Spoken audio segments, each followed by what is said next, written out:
बिस्मिल्लाहिर्रहमानिर्रहीम। रोहेल टाल के मुअज़्ज़ज़ नाज़रीन, आज की कहानी का टॉपिक है परीज़ादी। यह कहानी सच्ची आप बीती है। तो चलिए रानिया के ज़बानी कहानी सुनते हैं। रोको भाई, हमें यहाँ उतरना है। वो बीच सड़क पर रक्शे वाले को मुखातिब करते हुए बोली थी। मगर बाजी, अभी तो आपकी मंजिल दूर है, फिर क्यों रक्शे को रुकवा रही हैं? रक्शे वाला हैरत से बोला था। बस भाई, हमें यहीं उतार दें, वो बेताबी से बोली। क्या हुआ सलमा तुम्हें? हमें तो आगे जाना है, यहाँ क्यों उतर रही हो? रानिया जो अब तक चुप थी मुंह बनाते हुए बोली। बस तुम उतरो तो सही, फिर बताती हूँ, इसने इसे तकरीबन खींचते हुए कहा था। अच्छा बाबा उतर रही हूँ, गिराओ तो नहीं, रानिया ने झल्लाते हुए कहा। उफ खुदाया, कसम से सलमा, तुम तो एकदम पागल हो। सिर्फ इस बूढ़े दरख्त की खातिर तुम यहाँ उतरी हो? वाकई लोग ठीक कहते हैं, तुम्हारे ऊपर की एक मंजिल यकीनन खाली है। रानिया ने सलमा को बड़ी वारफतगी से बरगद के दरख्त को देखते हुए कहा, जबकि सलमा मोहियत से दरख्त में खोई हुई थी। तुम्हें क्या पता इस दरख्त में क्या है? मैं तो इसे देखकर खोसी जाती हूँ। देखो, इसकी लंबी घनी शाखें बिल्कुल किसी हसीना के लंबे बालों की तरह इसकी अतराफ बिखरी हुई हैं। इसकी खुरदरी छाल में अजीब सा गराज है। इसकी कशिश मुझे अपनी तरफ खींचती है। खुदा के लिए बस करो सलमा, तुम तो यूं इस फजूल दरख्त की शान में कसीदे पढ़ रही हो जैसे ये दरख्त ना हो, तुम्हारा महबूब हो। वाकई तुम्हारी एक नहीं, ऊपर की सारी मंजिलें खाली हैं। कर लिया ना दीदार, अब चलो, देर हो रही है, वो गुस्से से कहते हुए बोली थी। रानी सहन में लगे नलके पर धड़ाधड़ कपड़े धोने में मगन थी। उफ खुदाया, कितनी बार इनसे कहा है वॉशिंग मशीन ला दें, मगर मजाल है जो कान में जू रेंगती हो। हाथ से कपड़े धो धोकर तो मैं आधी रह गई हूँ, मगर इन्हें क्या? वो कपड़े तार पर फैलाते हुए बड़बड़ा रही थी। अरे रानी आपी, क्या हुआ? किस पर गुस्सा निकाल रही हो? दरवाजा भी खुला छोड़ रखा है, मुन्ना बाहर गली में मिट्टी में खेल रहा है, कुछ होश करें, आजकल हालात नाजुक हैं। सलमा घर में दाखिल होते हुए कहने लगी। रानी इसकी खालाजाद बहन थी। क्या होश करूं, मैं तो हलकान हो गई हूँ। सुबह से अली को तेज बुखार है, इसे हॉस्पिटल लेकर जाना है। दुआ के स्कूल से आने का वक्त हो रहा है, दानियाल भी लंच घर पर ही करते हैं।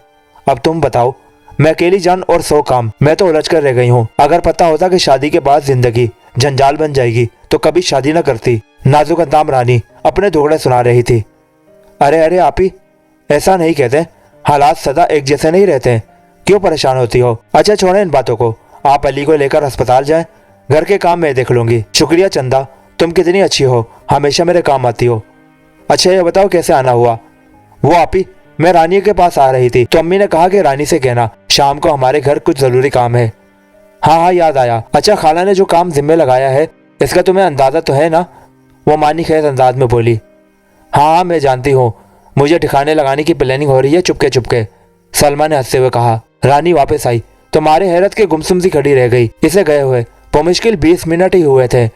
डॉक्टर ना मिलने की सूरत में वो यूं ही उल्टे कदमों वापस आ गई थी, और ये देखकर इसे शदीद ताज्जुब था कि पूरा घर चमचम कर रहा था। सारे धुले कपड़े तार पर फैले हुए थे, कटी हुई तरकारी पक कर तैयार थी, सिंक के गंदे बर्तन साफ सुथरी हालत में अपनी जगह जगमग जगमग कर रहे थे, और ये तमाम काम सिर्फ 20 मिनट में हो गए थे। ये क्या माजरा है सलमा?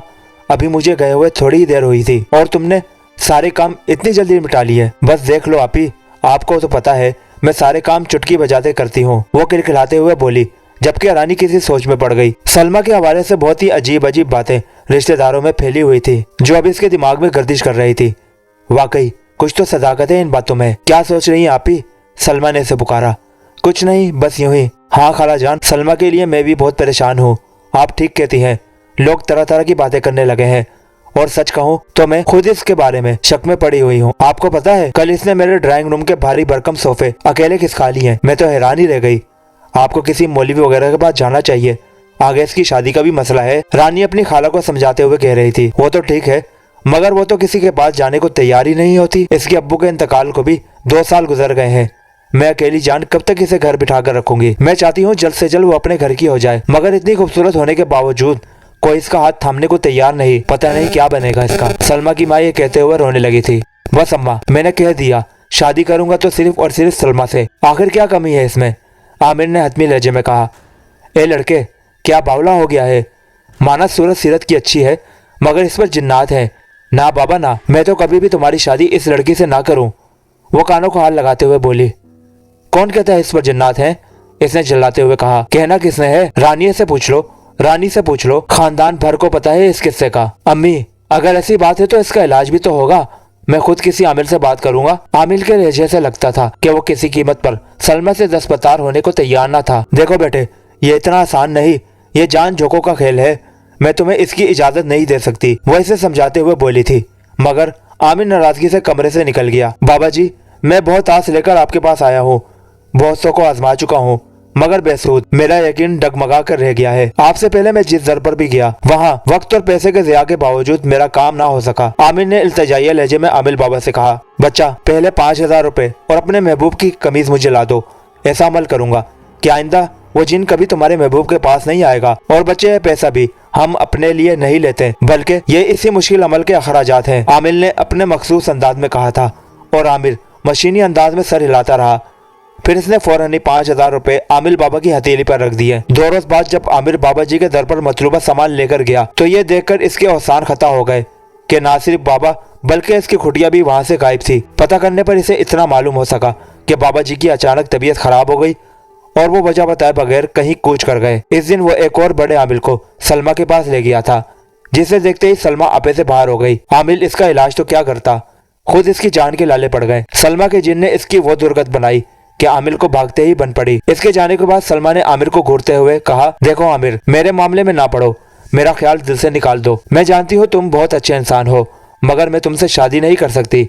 मेरी मंजिल कुछ और है, तुम्हारी कुछ और। मगर आमिर सलमा की बातों को नजरअंदाज करते हुए एक के बाद एक आमिर को लाता रहा, मगर कोई फायदा नहीं हुआ। फिर एक रोज रानिया यहाँ तक कहानी सुनाकर खामोश हो गई। फिर क्या हुआ, मैंने बेचैनी से कहा। फिर मेरा भाई आमिर सलमा को ठीक करते करते खुद पागल हो गया। जैसा कि तुम देख रही हो, मैं कराची मेंटल अस्पताल की एक नर्स हूँ। रानिया मेरी क्लास फेलो और दोस्त थी, जिससे मेरी मुलाकात आज अचानक हुई थी। वो अपने पागल भाई के इलाज के सिलसिले में आई हुई थी और अपने भाई के पागल होने की कहानी सुना रही थी। रानिया, आखिर क्या वजह थी कि कोई भी आमिल इस जिन से सलमा की जान नहीं छुड़ा सका? मैंने अपने जहन में कुल बुलाता सवाल इसके सामने रख दिया, क्योंकि ऐसा मुमकिन ही नहीं था। रानिया ने अजीब से लहजे में कहा। मगर क्यों मुमकिन नहीं था? मैंने उलझन में पूछा। क्योंकि इस पर कोई जिन नहीं था, बल्कि वो खुद जिनजादी थी। क्या मतलब? मारे हैरत के मेरी चीख निकल गई।